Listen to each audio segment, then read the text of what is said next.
জাতীয় নির্বাচন 2026 সামনে রেখে দেশের প্রতিটি জেলায় রাজনৈতিক দলগুলো নিজ নিজ কৌশল নিয়ে মাঠে নেমেছে।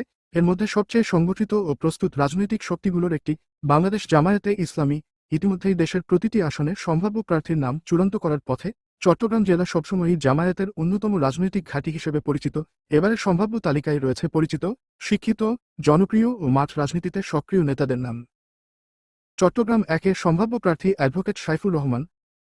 চট্টগ্রাম 2-এ রয়েছেন অধ্যাপক নুরুল আমিন, যিনি বড় পরিসরে শিক্ষাঙ্গন ও সমাজে পরিচিত মুখ। চট্টগ্রাম 3-এ আছেন আলাউদ্দিন শিকদার। আর 4 নম্বর আসনে দেখা যাচ্ছে আনোয়ার সিদ্দিক চৌধুরীকে। এরপর চট্টগ্রাম 5-এ ইঞ্জিনিয়ার সিরাজুল ইসলাম। 6-এ শাহজাহান মনসুর। 7 নম্বর আসনে অধ্যাপক আমিরুজ্জামান। 8-এ ড আবু নাসের। চট্টগ্রাম -9-এ রয়েছেন ড ফজলুল হক। 10-এ অধ্যাপক শামসুজ্জামান ফেলালী। 11-এ মোহাম্মদ শফি। চট্টগ্রাম 12-তে ইঞ্জিনিয়ার লোকমান। 13-এ অধ্যাপক মাহমুদুল হাসান। 14-তে ড শাহাদাত হোসেন। 15-তে শাহজাহান চৌধুরী এবং চট্টগ্রাম 16 আসনে আছেন মোহাম্মদ জহিরুল ইসলাম। ব্রাহ্মণবাড়িয়া জেলা জামায়াতের পুরনো ঘাঁটিগুলোর একটি।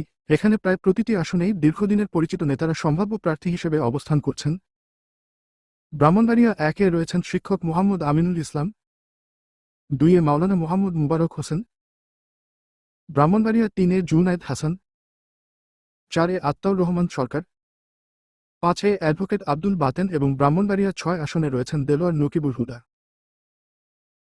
কুমিল্লা সবসময়ই রাজনৈতিকভাবে অত্যন্ত গুরুত্বপূর্ণ, বিশেষ করে বিরোধী দলগুলোর জন্য এ জেলা একটি বড় শক্তি হিসেবে দাঁড়ায়।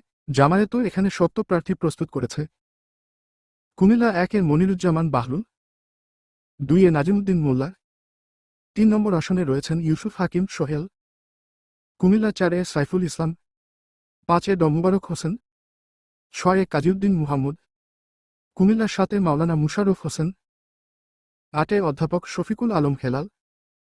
9-এ এস.এ.কে.এম. সারোয়ার উদ্দিন সিদ্দিকী। কুমিল্লা 10-এ মোহাম্মদ ইয়াসিন আরাফাত। কুমিল্লা 11-এ রয়েছেন ড সৈয়দ আবদুল্লাহ মুহাম্মদ তাহের, যিনি দলের নীতিনির্ধারণী পর্যায়েও অত্যন্ত গুরুত্বপূর্ণ ভূমিকা পালন করেন। নোয়াখালী জেলা হল উপকূলভিত্তিক ভোট ব্যাংকের অন্যতম কেন্দ্র। এবার নোয়াখালীর সব আসনেই জামায়াত সংগঠিত ও পরিচিত নেতৃত্বকে স্থান দিয়েছে। নোয়াখালী 1-এ রয়েছেন মাওলানা মুহাম্মদ সাইফুল্লাহ। 2-এ পরিচিত ধর্মীয় নেতা মাওলানা সৈয়দ আহমেদ। নোয়াখালী 3 আসনে বোরহান উদ্দিন। 4-এ ইসহাক খন্দকার। 5 নম্বরে বিল্লাল হোসেন এবং নোয়াখালী 6-এ অ্যাডভোকেট শাহ মুহাম্মদ মাহফুজুল হক সম্ভাব্য প্রার্থী। বিশ্লেষকদের মতে নোয়াখালীর প্রার্থীরা মূলত ধর্মভিত্তিক ভোটের পাশাপাশি স্থানীয় বিভিন্ন উন্নয়নমূলক ব্যর্থতার বিষয়গুলো সামনে তুলে ধরতে পারেন।